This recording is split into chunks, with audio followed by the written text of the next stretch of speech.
What it do, comic babies? I'm Bunkmaster B. I used to be your grandma's favorite hashtag influencer. I'm still trying to win that spot back. I know it's beginning of 2023. I made an article over on Comics Are Dope about the predictions for this year. But before I fully move on to 2023, I wanted to flesh out a little bit more about my favorite comics of 2022. Over on Near Mint Condition, I was lucky enough to be part of the year-end video that Omar put together of a lot of the community's favorite comics. And it was supposed to be favorite read. I'm a coward, so I did 3. And I kind of sped through them. And I definitely didn't do the book service. So this video and then the next 2 that are going to follow it are just talking a little bit more just about why I loved the book so much that I chose. And today, we're going to start with It's Lonely at the Center of the Earth, an autobiographic novel by Zoe Thorogood. Let's take a look. Alright, so like I said in the Near Mint Condition video, huge trigger warnings for this book before we talk about it. If you have issues with triggering materials for depression, self-harm, suicide, beware of this book. This is an excellent book, but it's a very frank, it's a very honest book, and I don't want, and I'm sure Zoe doesn't want, to see this book cause harm to anyone. But, that out of the way, this is a brilliant book. So, one of the things about it is this is a book that is very informed by her previous work, The Impending Blindness of Billy Scott. So this was her, to the best of my knowledge, this was Zoe's first major work that she did. And it tells the story of an artist, Billy Scott, who is impending blind. That worked out better in my head. But basically, in this book, she's an artist. She gets her big break. She gets accepted for an exhibit, and she's all excited, and she needs to make 10 paintings. And then right before that, she gets assaulted, like in an attempted mugging, and she finds out that she is going to be going blind. And as an artist, she needs to kind of reconcile with that. And even before all of that, the character of Billy had been very reclusive. She stayed in her room a lot. Her roommates didn't even know that her name was Billy. She didn't go out and see them. And this book deals with a lot of the same themes that we see in It's Lonely at the Center of the Earth, except this one right here, this is a prose. So, or not prose, but this is an actual graphic novel. So it's a piece of fiction. It goes through Billy's journey in order to make 10 pieces of artwork before she goes blind. And in doing so, she learns more about herself. Also, mine's autograph. She thanks me, so it's pretty sweet. And she learns to kind of open up to people. Not much of a spoiler there, but it's a hopeful book. So it deals with a lot of dark themes, but ultimately this is a very hopeful book. This is much less so. This is a very frank book, and it starts,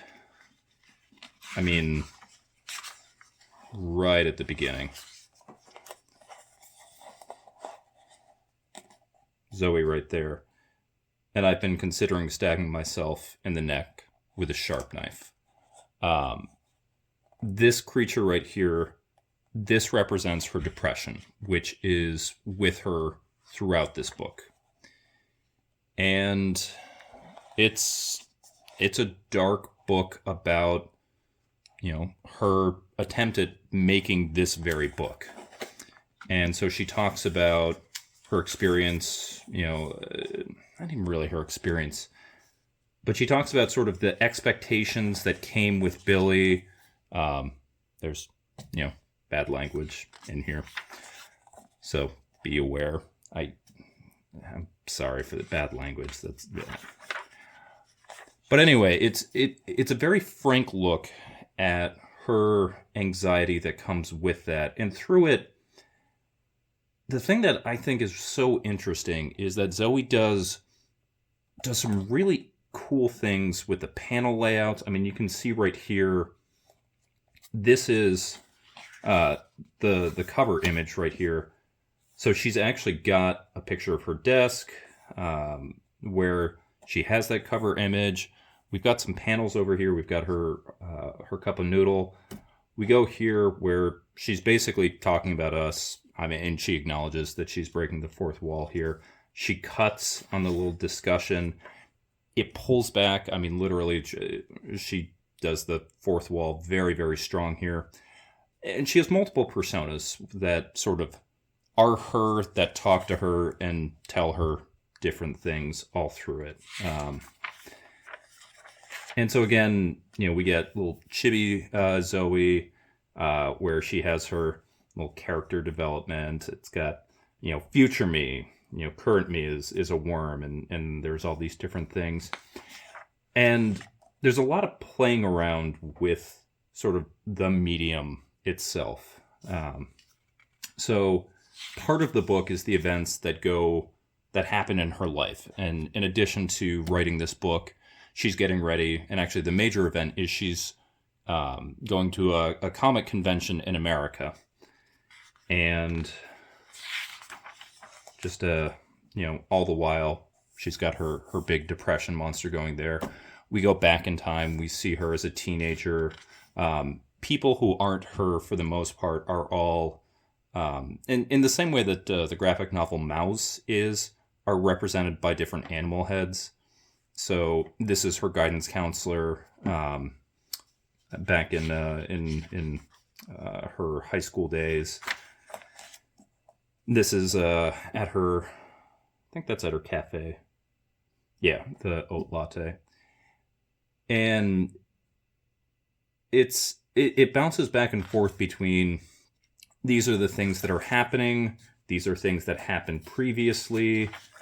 It deals with the people in her life, the major characters, and many of which are her manifestations of depression itself. It goes into her family.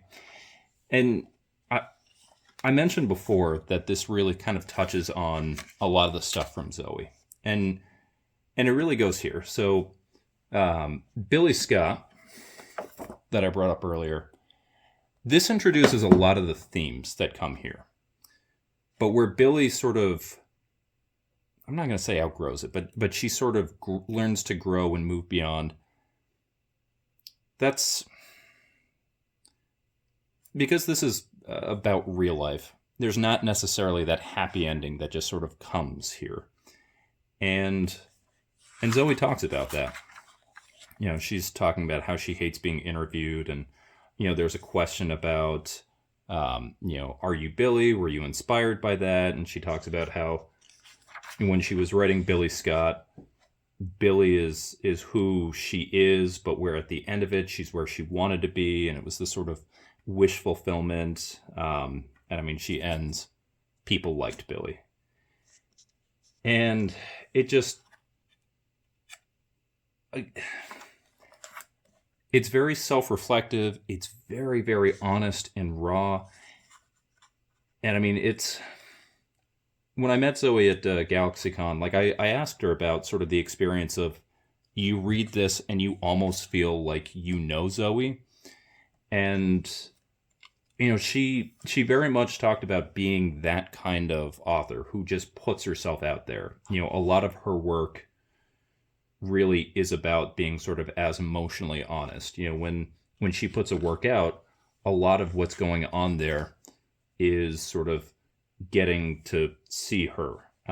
This is another thing I thought was very clever. So this is obviously the cover image right there. So she talks about how, she restarts the graphic novel here. So, we saw before about the, one of her manifestations is looking in on her and watching all of this.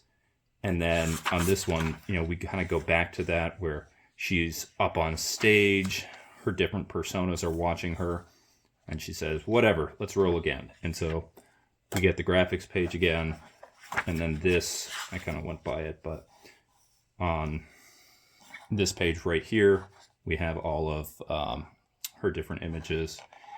And this one, she's decided, and sort of haphazardly, she's erased her depression, and she's covered up this self-deprecating comment. And so this is her trying to think that she's happy in the restart.